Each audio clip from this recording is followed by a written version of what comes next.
사실 고용 시장 리포트가 좋게 나왔어요. 근데 좋은 뉴스가 안 좋은 뉴스라는 말이 있죠. 이게 무슨 뜻이냐면요.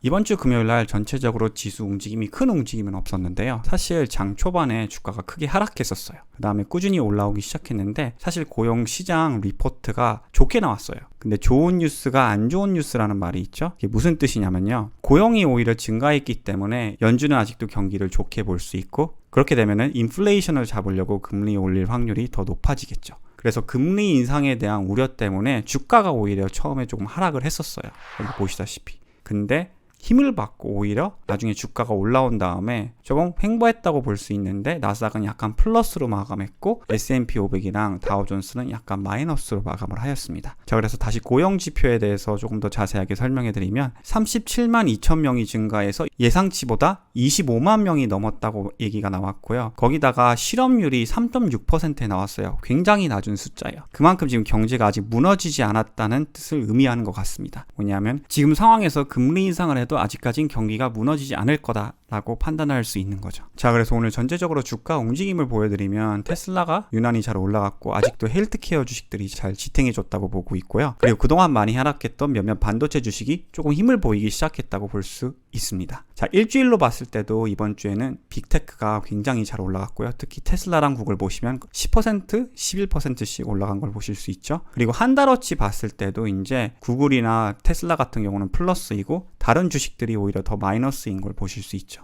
그래서 헬스케어 주식들이 아직까지 제일 잘 지탱해주고 있고, 이제 빅테크 주식도 다른 주식들 비교해서 조금 덜 내려가고 있다고 볼 수 있습니다. 자, 이번 주에 제일 중요한 거는 결국 저는 CPI 리포트라고 보고 있어요. 지금 CPI 리포트가 이번 주 수요일 13일에 나올 예정인데요. 전체적으로 볼 때 아직도 계속 우상향하고 있는 상태예요. 자, 사실 근데 지난 한 달간 라이브 데이터로 보면요. 사실 크루드 오일이나 내추럴 가스 같은 등등 많은 에너지 가격들이 최근에 조금씩 내려오기 시작한 걸 보실 수 있어요. 특히 먼틀리로 봤을 때 여기 유러피언 게스만 빼면요. 전체적으로 다 빨간색으로 많이 하락하고 있는 걸 확인하실 수 있죠. 또 약간 음식 가격을 봤을 때 뭐 콩이나 윗이나 오일이나 뭐 치즈 이런 것도 봤을 때 전체적으로 빨간색이 초록색보다 많은 걸 확인하실 수 있죠. 그만큼 인플레이션이 최근에 조금씩 내려온다고는 볼 수 있어요. 하지만 CPI 리포트는 한 달 정도 레깅 데이터라서 지금 내려간 게 여기에 바로 리플렉트는 안 될 수가 있어요, 여러분. 그래서 그 점을 참고하시고 이번 달에도 저는 CPI가 많이 내려올 거라고 생각하진 않아요. 약간 정도 내려올 가능성은 있지만 그거를 이제 시장이 어떻게 해석할지는 아직 좀 알기 힘든 상태지만 전체적으로 높은 CPI가 계속 있으면 시장한테는 좋은 건 아니니 그 점을 참고하시고 이번 주에도 투자하시길 바랍니다. 자, 그리고 지수 분석도 해드리고 싶은데 지수를 여기서 분석해드리면 지난번에 CPI 나오기 며칠 전부터 주가가 갑자기 급하락하기 시작했어요. 그 다음 안 좋은 CPI가 나온 다음에 나스닥이 단기적으로 13%나 내려갔었어요. 자, 이번에도 무조건 CPI가 안 좋게 나오면 주가가 많이 하락한다고 말씀해드리는 거 아닌데 CPI 리포트에 따라 단기적인 주가의 흐름이 결정될 수도 있으니까요. 이번 주 장 초반에 주가 움직임을 좀 확인하시는 게 저는 중요하다고 생각이 듭니다.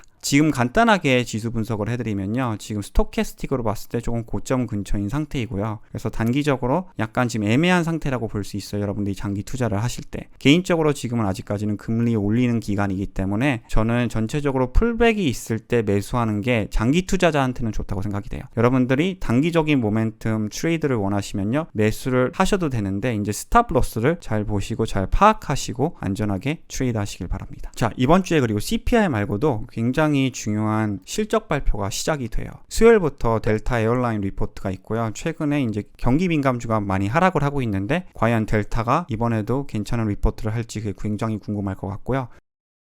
그 다음에 이제 목요일부터 본격적으로 시작을 해요. 보시면 JP 몰겐, 몰겐 스탠리 이런 주식들이 실적 발표를 하기 시작하고 또 금요일날 웰스 파고, CD 그리고 헬스케어의 대장주 유나이티드 헬스도 실적 발표가 있습니다. 그리고 반도체 주식 중에 제일 시총이 큰 회사 중 하나이죠. 타이완 세미컨덕터도 이번 주 목요일에 리포트가 있습니다. 그래서 전체적으로 이제 큰 은행, 반도체, 그리고 경기 민감주 등등 굉장히 많은 실적 발표가 시작되니 이것도 잘 모니터링 하시면서 투자하시길 바랍니다. 자, 이제 몇몇 특징주를 분석해 드릴 텐데 이제 업스타트 같은 경우는 이미 축소된 가이던스도 이번에 목표를 달성하지 못할 것 같다는 리포트가 나와서 20%나 하락을 했어요.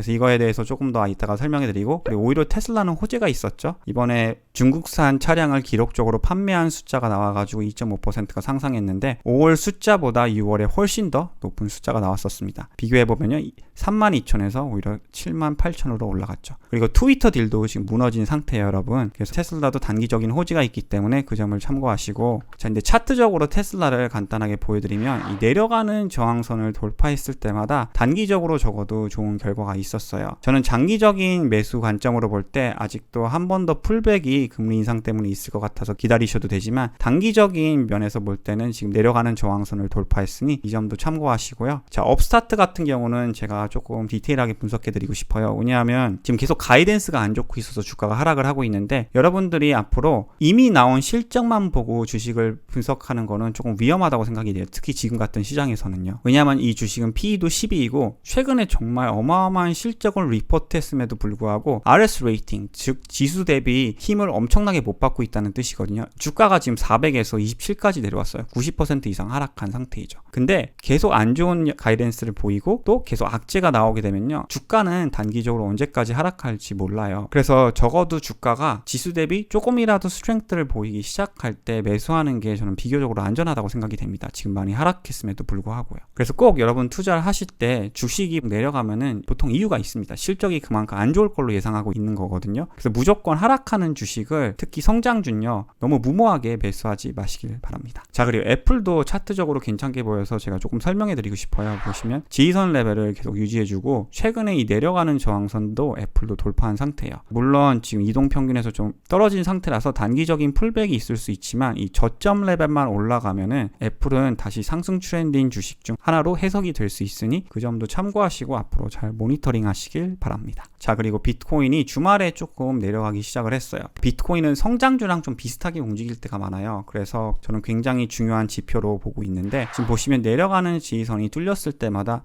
단기적인 큰 하락이 있었던 걸 보실 수 있죠. 지금도 요 박스권에 있는데 아쉽게도 이 저항선 레벨을 뚫려고 하다가 못 뚫고 지금 최근에 조금 하락하기 시작한 상태입니다. 자, 그래서 성장주가 지난주에 굉장히 많이 올라가긴 했지만 비트코인이 또 하락하면은 약간 단기적인 위크네스가 있을 수도 있으니 이 점도 참고하시고요. 자, 이제 이번 주 대형주 퍼포먼스에 대해서 좀 말씀해드리고 이제 마무리해드리고 싶은데요. 보시면 전체적으로 구글이랑 테슬라가 굉장히 잘 오른 걸 확인하실 수 있고, 엔비디아도 이번 주에 9% 올랐어요. 하지만 올해 워낙 많이 내려갔기 때문에 단기적인 그냥 반등이 있었다고 볼 수 있고요. 전체적으로 보시면 기술주가 그래도 잘 올라간 한 주였습니다. 자, 그리고 마지막으로 오버 10 빌리언, 시총 10 빌리언 이상 주식들도 한번 이번 주에 얼마나 올라갔는지 분석을 해봤는데요. 보시다시피 리비언이 제일 많이 올라갔어요. 25%로. 그 다음에 코인베이스도 이번 주에 비트코인이 잘 올라가서 23%가 올라간 상태인데, 전체적으로 성장주가 이번 주에 많이 올라왔지만 이거는 단기적인 반등일 수도 있기 때문에 여러분들이 주가가 단기적으로 이렇게 많이 올라갔을 때 체이스하는 거는 조금 위험하다고 생각이 됩니다. 하지만 다음에 지수가 풀백이 있을 때 이런 주식이 저점 고점 레벨이 올라가면서 상승하기 시작하면요, 그때는 조금 매수하셔도 괜찮을 것 같고요. 전체적으로 볼 때 지금 리비언 같은 경우는 내려가는 저항선을 돌파한 상태이고, 또 온세미컨덕터 같은 주식은요, 최근에 반도체 주식이 많이 하락해서 많이 내려간 상태지만 굉장히 좋은 펀더멘털을 가지고 있으니 참고하시면 좋을 것 같고, 마지막으로 친환경 주식들이 생각보다 잘 올라가고 있어요. 플러그 파워도 15% 올라갔는데 최근에 뭐 엔페이즈 에너지, 플러그 파워 이런 주식들이 잘 올라가고 있으니 그 점도 투자에 고려하시면 좋을 것 같습니다.